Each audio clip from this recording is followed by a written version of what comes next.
This picture. Meow. This is... Meow. Anong meow? This is a... Cat. Cat. Sa English tayo ha, English. Cat. Stop it. Cat. This is a cat. And how about this? Bat. Oh, yung paniki or this is a bat. Paniki. Bat. Say it. Bat. Paniki. Yan. Bat. How about... What C. is this? Mouse. Mouse. Daga. Ang English ng daga ay Mouse. rat or mouse. Rat. Say it. Rat. Round. Rat. Row. Row. Rat. Daga. Row. Next. Smell mo din Dito anak ang tingin. Dito lang makikinig. Okay. Meron ako. How about this is a Egg. hat. Kasi pinag-aralan na natin ito last time. So dapat alam nyo na this is a hat. Yan, hat. Hat. Okay? How about this? Sako. Ang English ng sako ay? Sack. Sack. Pag yung medya, sock naman yung sock. Sack. Okay, sack. Sack. Sack. Hindi ko na picture. Sack. Eh, ano to? Anak, di ko tingin.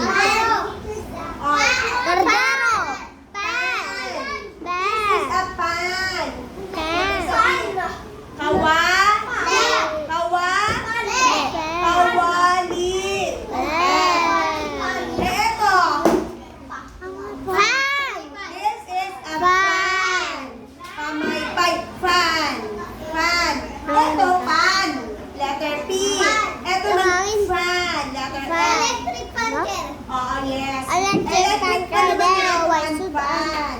Kamay ang, kung hindi mo igagalaw ang kamay mo, hindi ka mahanginan. Yan naman, yung electric fan ay nagpapagalaw ay kuryente. Kaya tinatawag siyang electric fan. Ito, hand fan.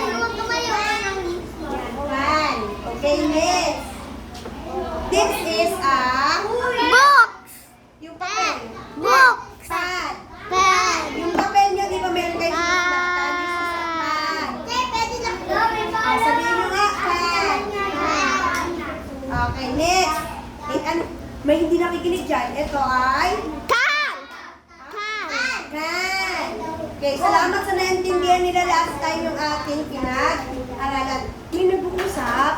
Okay, this is a can. Ano yung can? Baka tuloy.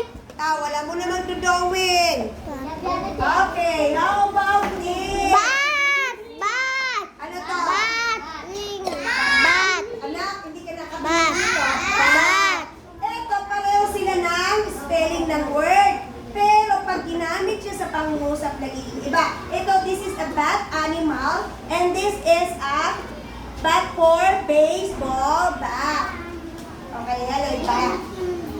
And this is a... Hat. No, this is a cap. Cap. Cap. Sombrero pa rin siya. Ito naman, ito yung hat. Ito naman cap. Pareho yan. Malaki lang yung sa hat. Okay, dito naman, minsan nilalagay dito yung presyo ng kung magkano yung bibilin mo nakalagay sa damit. Anong tawag sa mga bag? Pag bago pa, this is a Bag. walang natandaan. Tag. Sabi mo, tag. Sit properly. Upo na maayos. Tag. Tag.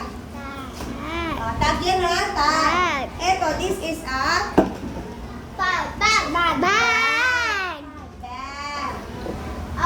How about this? Bus. Ako tayo amo na van. Van, sino nakasakay sa van? Van yan. Para rin siya kung ano, mas malaki yung bus. Mas maliit yan, van muna yan. Okay, ito, this is a map. Yung kanina nakita nyo na drawing ni teacher na globo, parang pareho lang din sila. Kaya lang ito ay rectangle ang pinakita, papapel. Pero pag globo, ito ay bilog. Pero pareho silang ginagamit para makita ang isang lugar. Lugar sa Pilipinas o sa bansa?